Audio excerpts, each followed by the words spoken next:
Okay. Can you state your name for the recording, please? Sure. This is Stephanie Knapp, Knapp. Awesome. So what is your line of work? I'm a licensed clinical social worker, and I'm employed with the FBI as a supervisory child and adolescent forensic interviewer with the Child Victim Services Unit with the Victim Services Division back at headquarters for the FBI. Awesome. Is there a certain step, so when working in your position, are there certain steps you must follow or take for a case or doing your job? Yeah. So when we conduct our interviews, we follow the FBI's protocol for forensic interviewing and conducting forensic interviews. We also follow the FBI policy around assisting in investigations, assessing for those types of interviews, who will be conducting those and when those get conducted. So we have policy and procedures and protocols in place for all of that. Awesome. So this will probably go more into your actual position. What, if you could dumb it down, like what do you do for your position? So I supervise all of the child and adolescent forensic interviewers that work for the FBI on the western side of the country. So there's two of us. One takes the east and one takes the west. And my job is to make sure that the employees are conducting forensically sound interviews, are providing consultation and court testimony. I help develop policy and collaborate with external partners, and also conduct trainings and consultations myself. But my primary role is to supervise subject matter experts in the role of conducting forensic interviews. Okay. So you're kind of like would you say you're more like a teacher for like newer interviewers, or yes and no. I mean, we do training that's specific to the FBI protocols. So when people come aboard, we do some training. But I manage more than teach. So I'm in management and leadership as opposed to kind of regular teaching. I do teaching for external partners, but not for our kind of FBI folks. Okay. It's much more of a management role. I gotcha. Okay, that makes more sense. Would you consider your job stressful? 100%. What are the kind of things that make your job stressful? I think there's a couple of things. It's difficult to constantly be on alert or kind of on call, because I cover 4 different time zones. And my management is back on the East Coast, and so there's not really a 9 to 5 hour. My day just never stops. My phone is connected to me all the time, so I'm constantly having to respond to emails and phone calls. I think that the most stressful part, though, is knowing that the work you do matters, and sometimes it involves the serious mental and physical well-being of children and teenagers. And so it can be stressful to think that the decisions that you're making affect other people in very significant ways. I gotcha. Yeah, that does sound pretty stressful. It's like, would you say you're kind of like on a losing end whenever you're working when it comes to like doing certain cases or helping out with cases? Yeah, I mean, I wouldn't say the losing end. I mean, my job is to give people an opportunity to share their experiences, and in many ways, it's the only time somebody will be able to share their experience in a supportive, non-judgmental way. Whether that case goes to court, whether or not somebody ever gets held accountable, that's ultimately the goal. But my interaction with the people that I'm working with really makes a difference as to how they come out of this process. Okay. What made you want to, like, be in your position? Like, what made you want to be part of the FBI? When I first started, my primary role was very different. So all I did was training. So I taught nationally and internationally on how to help law enforcement know how to investigate child abuse cases and how to conduct interviews. So it involved some really great travel opportunities, getting to meet lots of different people in different places, and doing just really, really important work. So that was kind of how it began. Say that question again.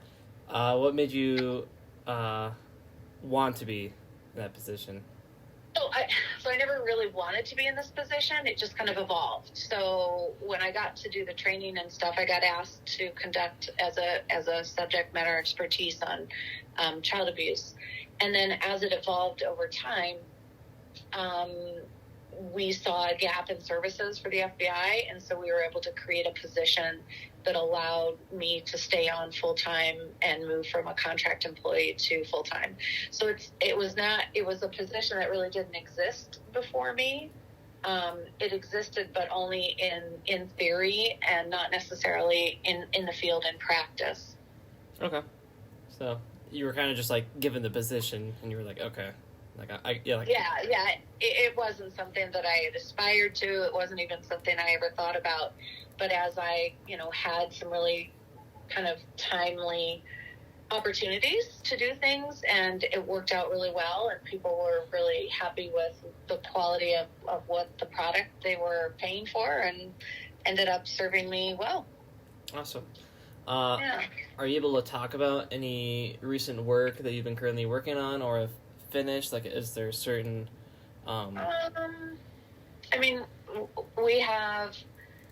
we have interviewers that respond to mass casualty cases. We have interviewers that conduct interviews on all types of cases that happen. I recently interviewed the case out of Colorado Springs where the 3 drug dealers were charged on conspiracy, drug-related death of I think he was 16 or 17-year-old boy. Mm-hmm. So that was my case that I worked, and I interviewed the two boys in that case as well, the ones that survived. Okay. So that's one that's relative to your area. Okay.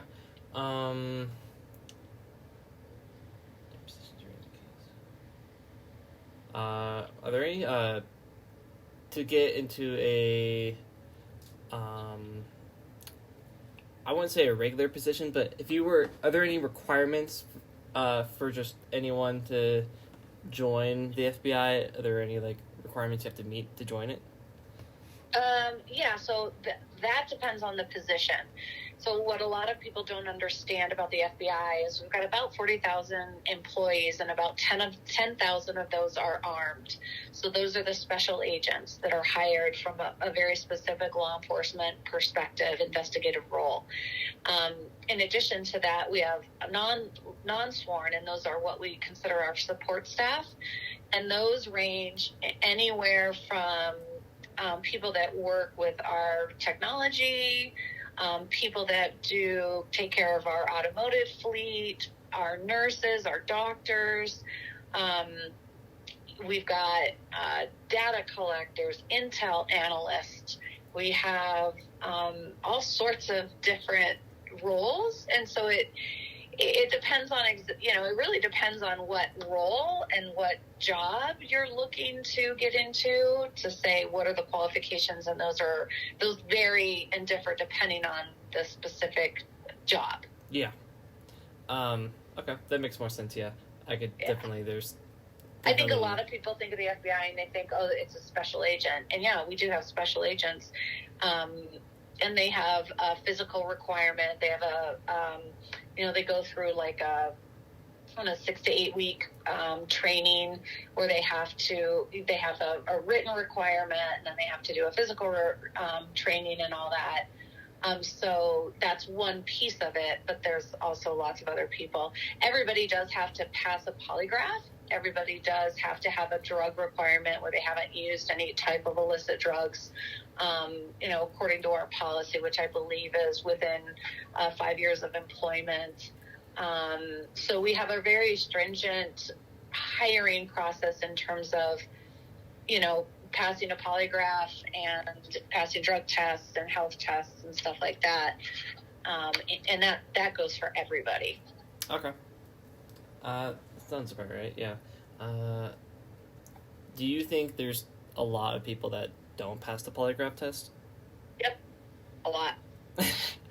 Well, and the reason I know this is because we're in the process of hiring people, and we probably lose 60 to 65, 70% of the people in the polygraph. Is the polygraph test, do they fail because they're lying about something, or they just don't know, they're not suited? I think it depends. I think people, I think some people are dishonest, yes, but I also think that they try to overthink it, or they try to beat the polygraph. I know that happens. So I think there's a variety of reasons that people fail a polygraph, not just because they're lying, but there are other reasons. Okay. Have there been any work cases that possibly have affected you to this day that may have happened in the past?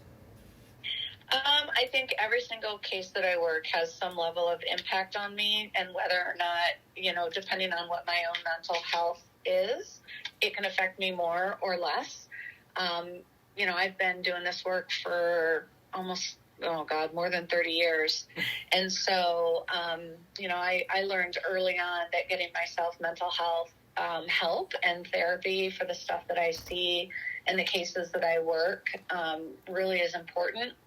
So I would have said 10 years ago, yeah, it affects me in a negative way, but now, it's just a process by which you learn to take information and you compartmentalize it in the way that you process it. And, you have to be able to do that to do your job, but you also have to remain human. And if the work didn't affect you, you're probably not doing a really good job, but it's how you manage that and how you deal with it in a healthy way. Okay. I understand that. Do you think the laws of the U.S. Stop or hinder your job or other person's jobs when working on certain cases? Oh, that's a good question. I think that we have had a shift in laws, especially here in Colorado, that have impacted law enforcement's ability to do the work that they should be doing. And that's kind of, I feel like, a recent response to some of the behavior by some law enforcement people that should not be tolerated. But unfortunately, I think those attempts to rectify what was done improperly have had a negative impact on what law enforcement can do in general, both state, federal, tribal, law enforcement in general. Yeah. Off the top of your head, can you think of any laws that may hinder you from doing your work, or what you just said? So I can't give you a particular quote because I don't want to misquote one. So there are particular laws around, for me specifically, around obtaining statements. And so for us, when we interview children, even though we record it, even though we document it in a way that is evidentiary, the court still requires, based on some legal findings, that children have to testify and that the accused have the right to confront their accuser. And the law is there for a reason, and it has some definite, there's a purpose to that, but what the unintended consequences are is that we have kids and teenagers and young adults who have been victimized who, because the court process is such a difficult thing, sometimes people aren't held accountable because we can't create another layer of harm and trauma to somebody to talk about their experience more than they're capable of doing. And so when we require people to testify in these kinds of circumstances, it can hinder us holding people accountable. Okay. Yeah. So, do you think, like, with the recent social oh my goodness, do you think with the recent social perspective on the government has, like, affected your line of work, like with people thinking the current president is no good, or like with the Black Lives Matter movement, or like defund the police? Has that, like, affected the way the FBI works, or just you personally? I mean, I think yes and no. Yes, because I think everybody is very aware and hypersensitive to what people perceive or believe they know about the FBI. Unfortunately, what people see and believe is mostly based on what they see on TV or in the news, which is never 100% accurate. Yeah. And so when you're interacting with the public and what they hear is that, well, you work with the FBI, they may have a distrust of that, of an organization based on what they saw from the news or what the news purported. But that doesn't necessarily mean it's accurate. And so oftentimes we have to try and overcome those types of preconceived ideas about who we are and what we do. And then on another level, I mean, so much of what I do is less political. It's really more in the weeds in violent crime. And so it's not a lot of the high profile stuff that you see that happens with the Congress and Senate and the president and the Attorney General's office. It's stuff that happens with regards to, crimes against children and children who are victimized. I gotcha. Would you say you've had people you've, like, been working with, or had people, like, you've heard of being interviewed, like, do you think they're like, oh, this isn't like the TV show, like, that I watch? Like, have you had people that act like that, or like, oh, this is what I signed up for? Like, this isn't all anything. The time. I use that as sometimes as part of my introduction to sullen teenagers, and I tell them that they must be very underwhelmed to meet somebody like me when they expect to see somebody in a suit and dark glasses. So I gotcha. Yeah.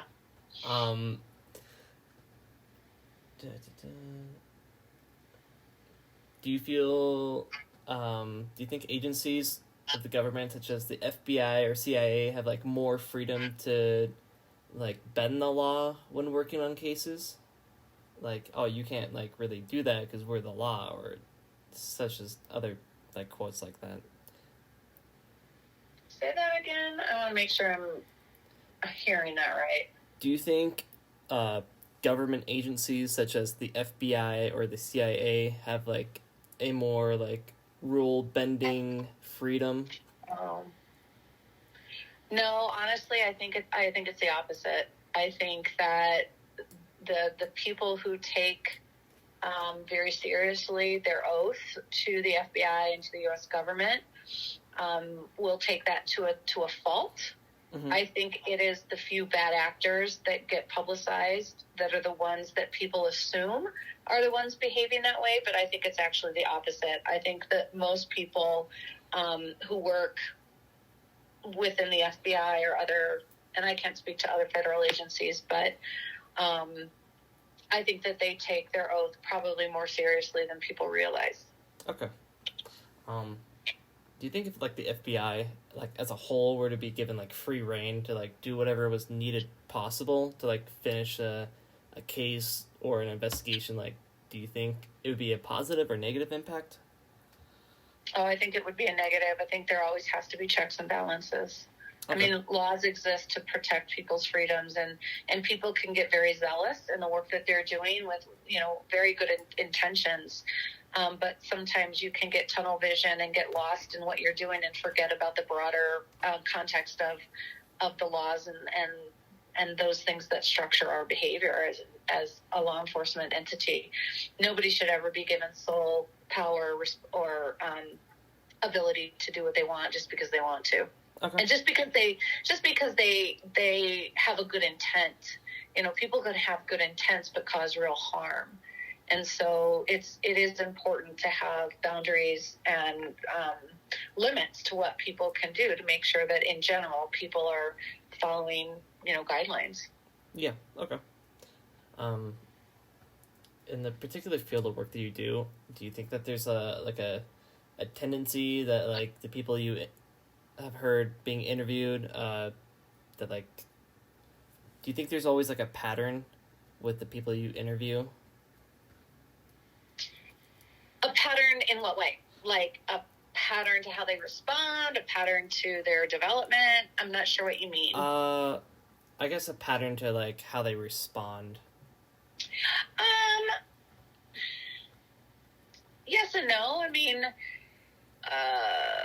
I think we get the gamut of responses when we're talking to, because we interview kids from, 2 or 3 to all the way up to as old as 50 or 60. So you're going to get an entirely different response just based purely on development and emotional capacity, just based on those ages.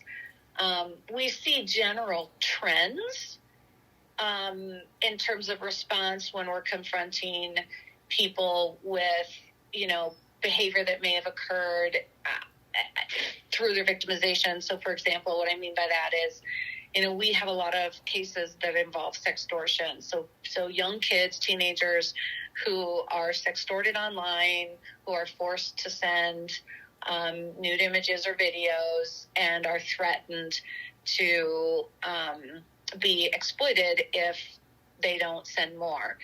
And so we have a lot of a similar shame and self-blaming and just kind of embarrassment around being caught up in something like that, even if they've received training or whatever. But what a lot of people don't understand is so much of our victims are vulnerable because of their ages and because of their development. And that's why predators and offenders target them. Okay. So we see, I think the answer is yes to both, is we get a variety of responses, but then we see some pretty consistent patterns in how people feel. Okay. Yeah, sorry for like that weird question. That was one of the questions that like I had to alter to. That's okay. No, that's okay. That was a good question. Okay. So would you say like when people are being interviewed, they all seem to have like a sort of shame depending on like how old they are when... I never say all. I think those qualifiers, you always have an outlier.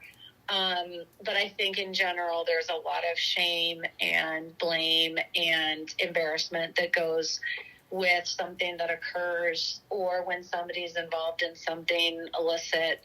So maybe they were manipulated to break a law or to do something illegal.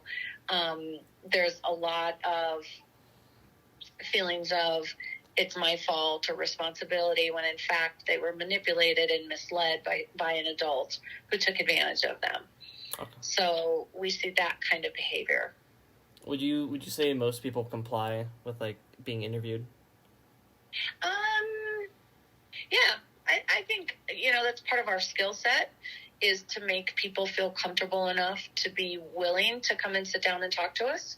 Mm-hmm. So yeah, I mean, in general, I say, yeah, most people agree and will, they may not necessarily tell us 100% of the truth. I don't believe that the majority of times people do, but I don't think that it's nefarious. I don't think it's because they're intentionally holding back all the time. Sometimes it's stuff they don't remember. Sometimes it's stuff that they can't talk about. It all depends on their level of trauma. Okay. Do you think your position is something like an average person could do? Like if they were to get the same training as you, or No.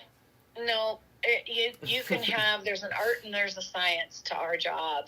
The science is the training, so you can receive training in how to conduct an interview, but if you don't have the art if you don't have the finesse or the subtle skill to be able to engage people that have suffered, significant trauma, then you can't do this work.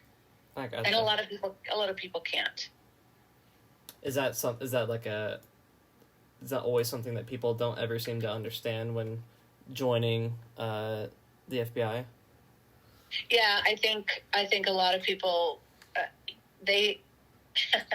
I think they see it done by a professional like myself, and we make it look easy because it's something that we've done our entire careers, and we do it every day. And so when somebody looks at the skill set and they go, oh, I could do that because we make it look easy, it's very different to be on the other side of the camera conducting that interview in real time. So yeah, I think a lot of people underestimate or really don't appreciate the level of skill it takes to do what I do. Okay. When does the FBI recruit people, or is it more of like you just like sign up and go through the training?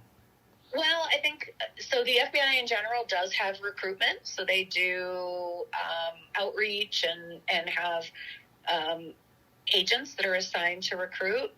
My position is more of, we don't recruit. Because we cover the country, we oftentimes have people that are interested in doing our work, and so they approach us. And so if they're interested, then we can certainly provide them if we have openings, or if we have like we have some right now. We have an opening for positions, and I think the last time we had 600 people apply for a couple of positions. So we don't have to recruit. We're pretty elite in what we do. We're the first federal agency to have a forensic interviewing program, and so a lot of people just want to come and do what we do. Okay. Would you do you feel like your line of work affects your life at home? Yeah, I mean, I think anybody that does this work, the work does. And if it's not just being mentally exhausted by the end of a day of work or a week of work, it's not always being present because you have your phone and you're constantly getting called and you're constantly having to travel away. So yeah, I think it does absolutely affect your family. Okay. Is there like a certain amount of hours you or a standard person would work in your in your position? Oh, we probably work between 50 and 60 hours a week. Okay. Mm-hmm. Yeah. Yep. So when working or interviewing certain people based off like what they got in trouble with, would you say there's are there crimes more common than like the regular person may think? Like people, according to like the UCR statistics, like murder and like rape are pretty high for violent crimes. Would you say there's like other crimes? I think the percentage of the cases that we work are pretty high, in terms of the FBI stats. So we do a ton of cyber-related crime. We do a ton of violent crime, to include homicides, because we do homicides, rapes, all that kind of violent crime stuff on reservations. Mm-hmm. And so we have primary jurisdiction over reservations where we have a tremendous amount of violent crime that happens. So, and our child crime numbers increase steadily every year. So I think the work that we do is pretty consistent with the numbers that you see. Okay. Are there any crimes like child extortion or like child trafficking? Do you think that's becoming like something seen more often? Is that like are the numbers like rising, would you say, or would they? I think that the number of victims is increasing, but that's because of the type of violation. So you can have one offender online victimize thousands of people, and have it be very difficult to catch that person.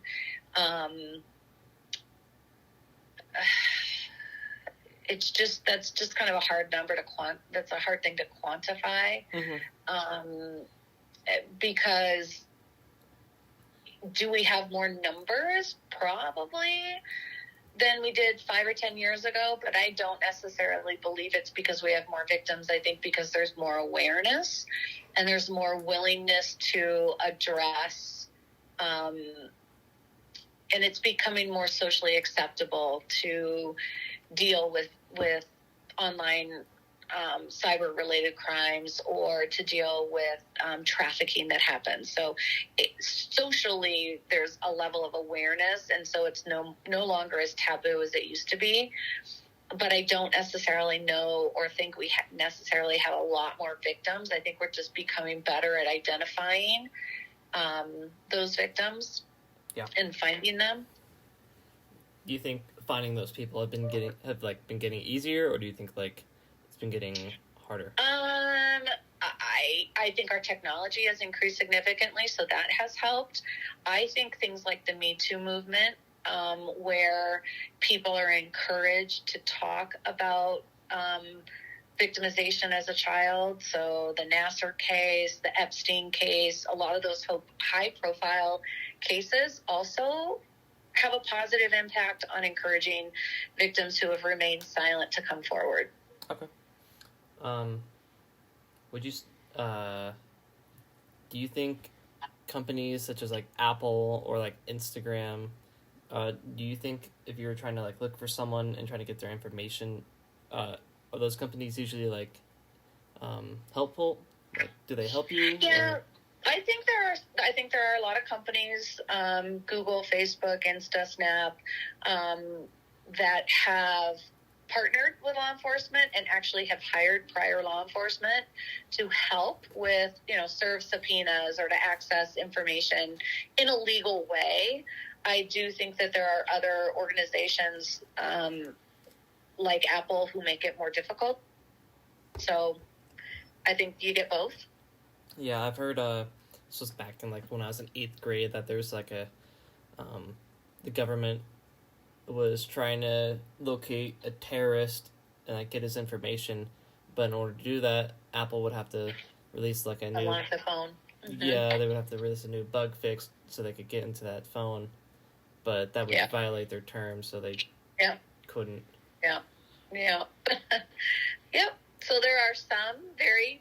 law enforcement friendly agencies, and there are some that are not. Okay. Do you think Colorado or Colorado Springs do you think Colorado Springs or Colorado in general is a crime populated place? I do think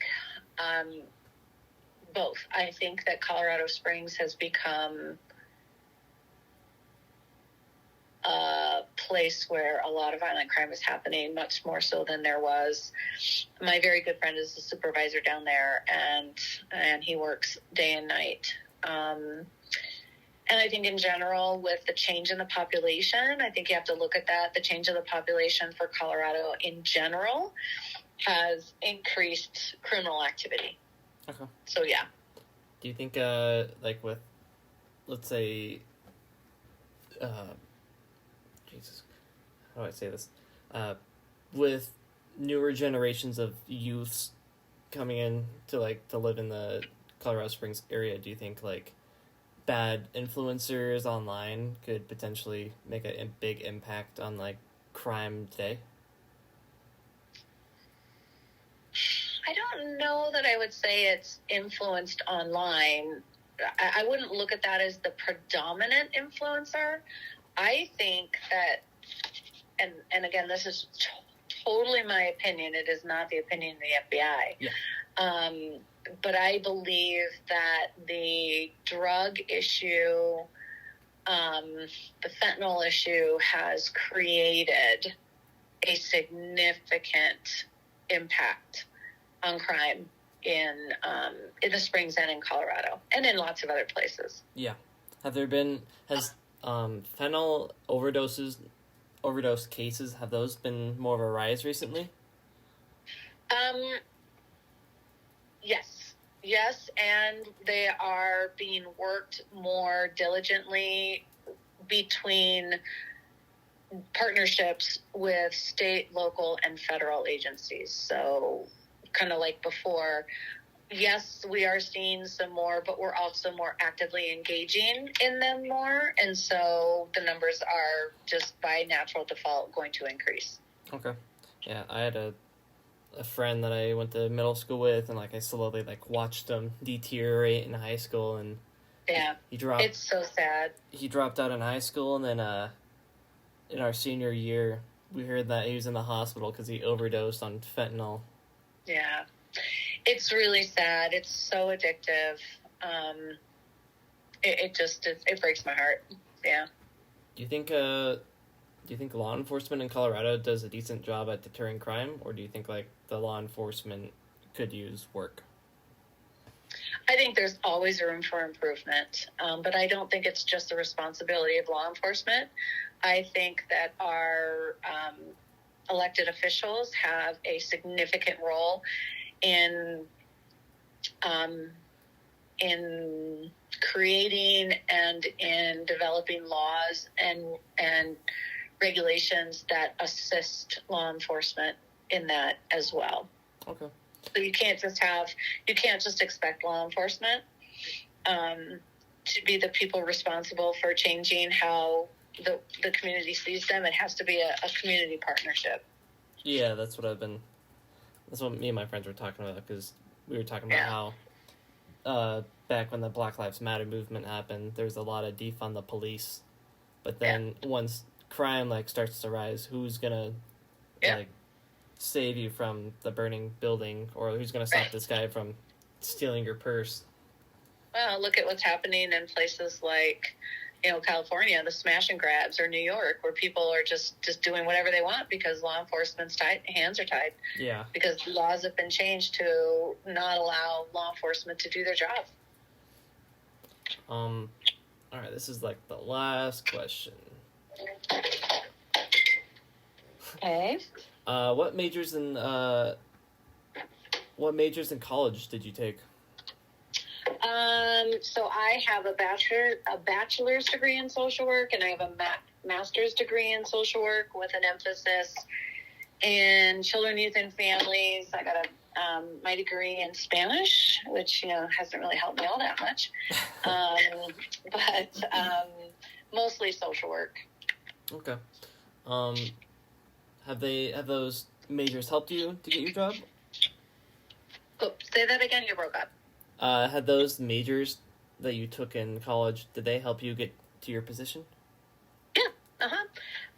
It allowed me to be in the position that I was when I started doing contract work, and kind of, continues to allow me to do what I do based on just the foundational knowledge of working with, society and people in general. Okay. Do you think there's a certain major particular people should take when wanting to join the FBI? Oh gosh, that's a good question, because there's so many different areas of emphasis. What I tell people who ask me, I say, do what you love.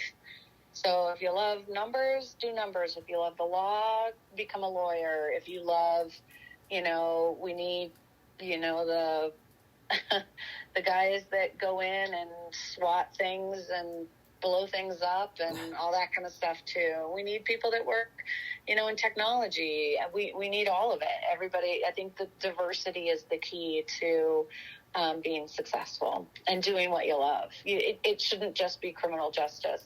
There's lots of different ways to understand how you can have a positive impact.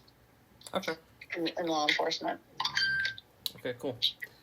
We are all done with the interview. All right. Well, I hope that's